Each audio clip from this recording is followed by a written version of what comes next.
From Denver 7, this is 7 News. Welcome back at 7:38. So just because it's winter doesn't mean those outdoor containers where you have maybe your petunias or your geraniums need to stay empty. You can use them to help brighten up the holidays and the rest of the winter too. And joining us this morning is Karigene Burke from Associated Landscape and Contractors here in Colorado. And you know, most of us think those porch containers are kind of a summertime thing, but you're saying not so fast. You can do something this time of year as well. Exactly, not so fast. You can keep the soil in after you pull the things that have faded and died, and then what you can do is you can start adding things for the fall and for Christmas. And fall you can put well, let's see. We have some pictures to show with some ideas, right? We do. That you were going to address there. And what we've got is, so we pull some of these flowers as they start to fade, and then what we'll do is we'll put in grasses, carex grasses, we'll put in flowering kale, and then we'll also add maybe some pheasant feathers and some other filler tall things, a couple sparkly things, and all of a sudden you've got a fall pot. And you don't really have to do all of them. There's our fall pot, and you can see I put some pumpkins and some gourds in there. I keep those imitation simply because then the squirrels aren't going to get in your pots. That's a good idea, and you can still have a lot of color that way too. You can, and of course we've had a great fall, so some of those are silk flowers, and they did well. And then after Thanksgiving, it's kind of time to pull them. And then what we do is we put a Christmas pot in there. Lots of greenery and some big shatterproof pretty ornaments.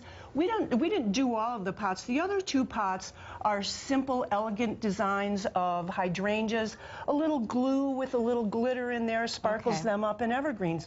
So you don't have to do every pot, but you can do a focal pot. And it is kind of nice because this time of year, so many of the yard decorations that we have, like the shrubs and of course the trees, they've lost a lot of their leaves, lost a lot of their colors. So this brings a little extra pizzazz to the front of your house, perhaps. Absolutely. So where do we all get started? Well, you kind of get started like you do when you do your summer pots. You want thriller, you want something tall and kind of sparkly, and then you fill it in, and that's what you do with your ornaments. You also might do it with ribbons, some imitation winter fruit like pomegranates, and then more spiller. You want to spill the pot over. You want to make it look like it's really lush and green. And so then you would, I'll show you right here. These are some berries that you can actually get in your backyard. These are cotoneaster. This is what comes up of some plants this time of year. Yes, exactly. And so your cotoneaster plants have their beautiful red berries. And then we've got some blue and some green junipers, and they're in their berries too. And so when you put those in with the evergreens, they really pop things out. So you just have to kind of cut off a few branches is what you're suggesting? Okay. Exactly. And then I like the pyracantha. It's orange. That is different. Isn't that pretty? So you've got blue and orange. That's really nice. And our camera operator here is kind of shifting its focus up here. So these are some other ideas that you have, not necessarily what you find in the yard, but kind of spruces up the pots as well. You know, actually, after Christmas is over, but you still want some winter pots, you leave your greenery in, you pull out the ornaments, and then this is oak leaf hydrangea.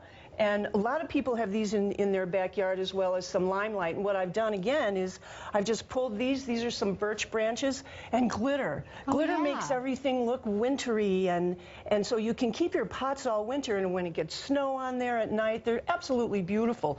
So again, these are things you can find in your yard. Right, simple as that. And if you don't have the hydrangeas, maybe you just go to a place like Michael's or some other craft store and get a few of these things. You can, and you can also go to garden centers. Garden centers in Colorado will sell all of this, all the greeneries and the berries. They sell it by the pound. Wow. But, you know, if this is all a mystery to you, you can go on to alcc.com because I'll be waiting. Yeah, there's hundreds of us waiting. We can all do this for you. Wonderful. Thank you for your help and those ideas this morning, Karigene Burke. And as she just mentioned, we do have more information on the website, and you can log on to Ours First at thedenverchannel.com. Click on the big red TV button, and we'll hook you up with the links to Associated Contractors of Colorado.